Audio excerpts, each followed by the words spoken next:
বিয়ের পরই বাচ্চা নেওয়ার জন্য খুব চাপ দেয় শাশুড়ি, কারণ স্বামী প্রবাসে থাকে। আবার কবে আসবে না আসবে, আমিও মনে মনে বাচ্চা নিব সিদ্ধান্ত নিই। বেশ ভালো চলতেছিল বিয়ের পরের দিনগুলো। বিয়ের 2 মাস পর স্বামী কাতার চলে যায়। স্বামী যতদিন ছিল ততদিন শাশুড়ির কি অমায়িক ব্যবহার, যেন আমি তার মেয়ে। স্বামী বিদেশে যাওয়ার পর এত খারাপ ব্যবহার শুরু করলো যে আমি বুঝতে পারতেছিলাম না একটা মানুষের কয়টা রূপ হতে পারে। আমার প্রেগন্যান্সির তখন 6 মাস। জোর করে ডক্টরের কাছে নিয়ে যাই পেটের বাচ্চা ছেলে না মেয়ে জানার জন্য। চেক আপ করে ধরা পড়লো আমার মেয়ে হবে। শাশুড়ির মেজাজ দেখে কে রাগে গসগস করতে করতে বাড়ি আসলো। এসেই আমার সাথে রাগারাগি শুরু করলো, কেন মেয়ে হবে, তার নাতি চাই। আমি বললাম সন্তান আল্লাহর দান, এতে কি আমার আপনার হাত আছে নাকি? শাশুড়ি আমার স্বামীকে কল দিল, তখন কাতারে অনেক রাত। সে ঘুমের ঘরে শুনে বলল মেয়ে হবে, এটা তো দোষের কিছু না, আমার সন্তান সে। প্রথমটা মেয়ে হলে পরেরটা না হয় ছেলে হবে। শাশুড়ি তো আরো রেগে গেল, একরকম হুমকি দিয়েই বলল এ বাচ্চা কেমনে দুনিয়ায় আসে আমিও দেখব। আমি আমার সন্তানকে নিয়ে কোনো রিস্ক নিতে চাইনি, তাই স্বামীর সাথে পরামর্শ করেই বাপের বাড়ি চলে যাওয়ার সিদ্ধান্ত নিই। ব্যাগ গুছাচ্ছিলাম তখন শাশুড়ি এসে মিষ্টি সুরে বলল বাদ দাও বোমা, রাগের মাথায় কি সব বলেছি, নাতি বা নাতিন একটা হলেই হবে আমার। নিজের কানকে বিশ্বাস করতে পারতেছিলাম না, আমিও গলে গেলাম। এটাই আমার জীবনে সেরা ভুল ছিল।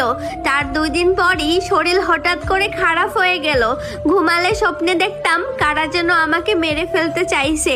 চোখ খুলেও বুঝতে পারতাম কিছু একটা আমার চারপাশে ঘুরতেছে।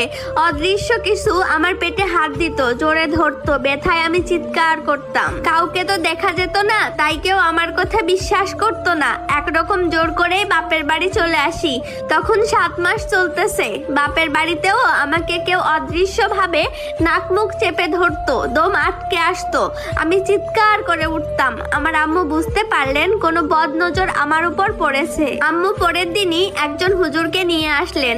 হুজুর আমার ঘরে ঢুকেই কারো উপস্থিতি টের পেলেন। ছুরা পরে ফু দিতেই কালো একটা ছায়া জানালা দিয়ে বের হয়ে গেল। এরপর তিনি বললেন তোকে কালো জাদু করেছে তোর শাশুড়ি, যাতে পেটের বাচ্চাটাকে নষ্ট করে দেয়।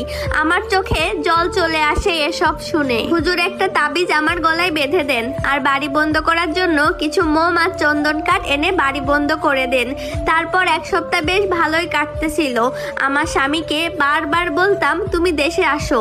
সে বোঝাতো টাকা লাগবে, সামনে আসলে চলবে না, কিন্তু সে কোনোভাবেই বিশ্বাস করতো না তার মা আমাকে কালো জাদু করেছে। 7 মাসের মাঝামাঝি সময় পেট অস্বাভাবিকভাবে ফুলতে থাকে। একটা গর্ভবতী যেরকম পেট থাকে তার চেয়ে দ্বিগুণ বড় হয়ে যায় পেটটা। সবাই দেখে ভয় পেত, এই বুঝি পেটটা ফেটে যাবে। পেটের ভেতর স্পষ্ট বিশাল আকারের পায়ের নড়াচড়া বোঝা যেত। এত কষ্ট হতো, কিন্তু যতবার ডক্টরের কাছে যাওয়ার নাম করি ততবারই কোনো না কোনো বাধা আসতে থাকলো। এই স্টোরিটা যে আপু লিখে পাঠিয়েছেন তার নামটা গোপন রাখতে বলেছেন। এটা স্টোরির প্রথম পার্ট, সম্পূর্ণ দিতে গেলে ভিডিওটা অনেক বড় হয়ে যেত। দ্বিতীয় পার্টে আপনারা জানতে পারবেন একটা শাশুড়ির কতটা ভয়ঙ্কর রূপ হতে পারে।